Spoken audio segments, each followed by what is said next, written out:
Bapa kami yang di surga, yang senantiasa selalu melihat keberadaan kami. Bapa yang selalu melingkupi kehidupan kami umat manusia dengan kasih-Mu dalam Yesus Kristus. Saat ini kembali Tuhan, kami mau membaca Alkitab. Dalam pujian, doa, dan penyembahan dalam ibadah kami, selalu kami merindukan Engkau. Karena Tuhan bagi kami adalah kekuasaan yang paling utama dan tertinggi di hidup kami.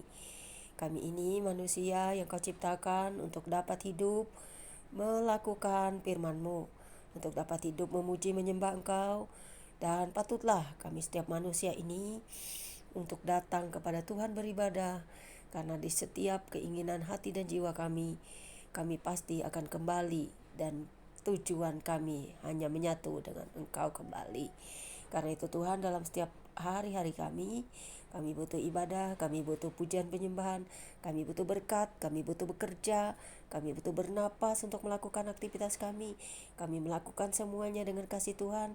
Ora et labora, bekerja dan berdoa, dan kami selalu diberi hikmat untuk hidup dalam kebenaran. Untuk itu segala sesuatu yang kami lakukan kiranya berkenan di hadapan-Mu, bukan hanya mementingkan diri sendiri, tetapi banyak hal yang harus kami lakukan di dunia ini.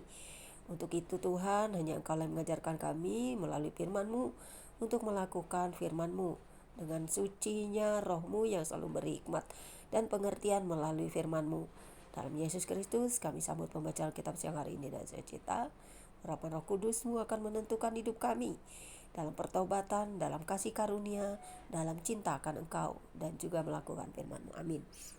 Pembacaan Alkitab di siang hari ini terambil dari 2 Samuel 21 ayat 1 hingga dengan ayat yang ke-14 dengan perikop orang-orang Gibeon dan keluarga Saul yang berbunyi demikian. Dalam zaman Daud terjadilah kelaparan selama 3 tahun berturut-turut. Lalu Daud pergi menanyakan petunjuk Tuhan. Berfirmanlah Tuhan, pada Saul dan keluarganya melekat hutang darah, karena ia telah membunuh orang-orang Gibeon. Lalu raja memanggil orang-orang Gibeon dan berkata kepada mereka, orang-orang Gibeon itu tidak termasuk orang Israel, tetapi termasuk sisa-sisa orang Amori. Dan walaupun orang Israel telah bersumpah kepada mereka, Saul berikhtiar membasmi mereka dalam kegiatannya untuk kepentingan orang Israel dan Yehuda. Daud berkata kepada orang-orang Gibeon itu, apakah yang dapat kuperbuat bagimu? Dan dengan apakah dapat kuadakan penebusan, supaya kamu memberkati milik pusaka Tuhan? Lalu berkatalah orang-orang Gibeon itu kepadanya, bukanlah perkara emas dan perak urusan kami dengan Saul serta keluarganya. Juga bukanlah urusan kami untuk membunuh seseorang di antara orang Israel. Tetapi kata Daud, apakah yang kamu kehendaki akan kuperbuat bagimu?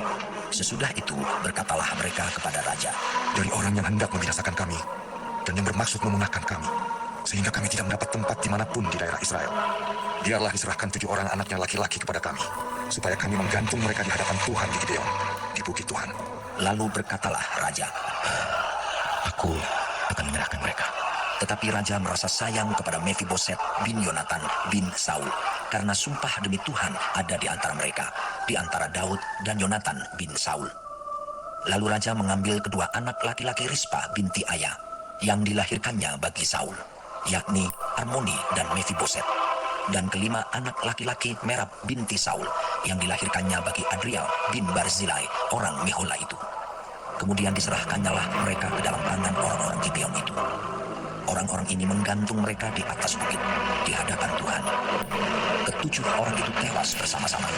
Mereka telah dihukum mati pada awal musim menuai, pada permulaan musim menuai jelai. Lalu Rispa binti Aya mengambil kain karung dan membentangkannya bagi dirinya di atas gunung batu, dari permulaan musim menuai sampai tercurah air dari langit ke atas mayat mereka. Ia tidak membiarkan burung-burung di udara mendatangi mayat mereka pada siang hari, ataupun binatang-binatang di hutan pada malam hari. Ketika diberitahukan kepada Daud apa yang diperbuat Rispa binti Aya, kundik Saul itu, maka pergilah Daud mengambil tulang-tulang Saul dan tulang-tulang Yonatan anaknya dari warga-warga kota Yabes Gilead, yang telah mencuri tulang-tulang itu dari tanah lapang di Bet-San, tempat orang Filistin menggantung mereka, ketika orang Filistin memukul Saul kalah di Gilboa. Ia membawa dari sana tulang-tulang Saul dan tulang-tulang Yonatan anaknya. Dikumpulkanlah juga tulang-tulang orang-orang yang digantung tadi.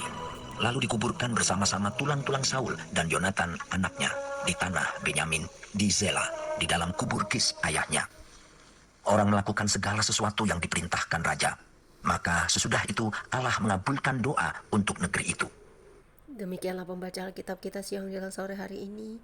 Tuhan, terima kasih atas apa yang kami dengar dan baca. Engkau sungguh baik Tuhan, Engkau selalu melawat kami. Engkau selalu hadir di tengah-tengah kami, Engkau berkati setiap kami dan menjaga memelihara kami. Apapun yang menjadi kegoncangan ataupun peristiwa-peristiwa yang begitu mengerikan di dunia ini tidaklah membuat iman kami jauh daripadamu. Justru semakin bergoncang segala sesuatu yang di dunia ini, semakin kami melekatkan diri kepadamu, menguduskan diri setiap hari, baik tubuh, jiwa, dan roh kami untuk melekat kepadamu, supaya kami layak ya Tuhan masuk kerajaan-Mu yang akan datang, di mana Tuhan akan menjadi hakim atas kami semua. Tuhan akan memperlihatkan satu persatu semua perbuatan manusia, semua orang-orang jahat yang tidak mau bertobat. Tapi saat ini kami masih minta pertobatan untuk semua orang, tetapi Tuhanlah yang menghukum orang-orang jahat ini, karena mereka tahu kejahatan yang mereka lakukan itu telah menyengsarakan banyak orang, terutama di bangsa kami Indonesia. Banyak sekali kejahatan yang menyengsarakan kehidupan banyak orang, dan itu sangat menyakiti hati Tuhan. Tuhan tidak berkenan kepada kejahatan, apalagi menyengsarakan kehidupan umat manusia di seluruh dunia ini. Tuhan, Engkaulah yang berhak menghukum siapapun penguasa-penguasa dunia ini, karena bagi kami mereka bukan apa-apa. Kami tidak gila harta, gila uang, gila kekuasaan. Yang kami perlukan hanya Tuhan yang memberkati kami. Walaupun kami tahu mereka adalah pencetak uang, pencetak ekonomi tertinggi di dunia ini, tetapi kami bisa hidup tanpa uang ya Tuhan. Kami bisa bekerja, mengolah tanah, mengolah segala sesuatu untuk hidup kami. Kami bukan orang yang tamak, rakus, dan juga ingin berkuasa. Yang kami lakukan adalah jika kami diberkati secara luar biasa, berkat melimpah itu, kami akan bekerja untuk kesejahteraan banyak orang, bukan untuk menghancurkan kehidupan banyak orang, tetapi akan berbuat banyak kasih. Karena Tuhan telah mengajarkan kasih kepada kami. Jika kami punya harta yang banyak pun ataupun kekayaan yang banyak, kami akan membagi-bagikannya dan menjual kekayaan kami untuk dibagi kepada orang-orang miskin. Karena itu adalah visi dan misi dunia ini yang Tuhan inginkan, bukannya ingin memperkaya kelompok mereka saja, tetapi mereka telah menjual hal-hal yang haram dan juga buruk yang mereka lakukan untuk banyak kehidupan manusia. Tuhan tidak pernah menginginkan orang-orang jahat ini untuk terus berkuasa. Inilah pengadilan Tuhan, dan orang-orang yang ingin keadilan di dunia ini, terutama juga darah-darah para martir yang pernah jatuh di dalam kubangan kejahatan orang-orang yang membunuh mereka. Demikian juga kami yang masih hidup saat ini. Kami berteriak kepada Engkau pencipta kami untuk melakukan keadilan bagi kami di dunia ini. Tuhanlah yang menghukum mereka. Tuhan sendiri yang akan menghajar orang-orang jahat ini. Siapapun mereka, elit global sekalipun, tidak ada yang bisa membuat nyawa mereka tidak melayang atau tidak dihukum oleh Tuhan. Karena dengan sekejap kekayaan mereka akan hancur, lenyap, dan juga mereka nyawanya tidak akan bisa mereka selamatkan dengan uang. Karena itu Tuhan, kami mohon perlindungan daripadamu. Kami diberi pedang roh dan juga kekuatan untuk melawan orang-orang jahat di dunia ini, penguasa-penguasa jahat. Karena yang kami inginkan di dunia ini adalah kedamaian, kesejahteraan dalam kasih Tuhan senantiasa yang diajarkan Yesus Kristus, untuk melekat kepadamu dalam kasih cinta Tuhan dan juga sesama. Pakai kami terus untuk berdoa bagi lawatan bangsa ini Tuhan. Pakai kami terus untuk mendoakan semua yang telah menjadi keburukan di negeri ini untuk dibongkar semuanya. Dan Tuhan mengambil pemimpin kami untuk mengambil tindakan tegas dalam hal ini, menghukum para orang-orang jahat ini di semua sektor dan bidang untuk dibukakan segala kejahatan mereka. Dalam nama Yesus, haleluya, amin. Demikianlah pembacaan kitab kita siang hari ini. Kita semuanya saat ini menuntut keadilan Tuhan untuk orang-orang jahat. Mereka di samping bertobat, mereka harus menerima hukuman.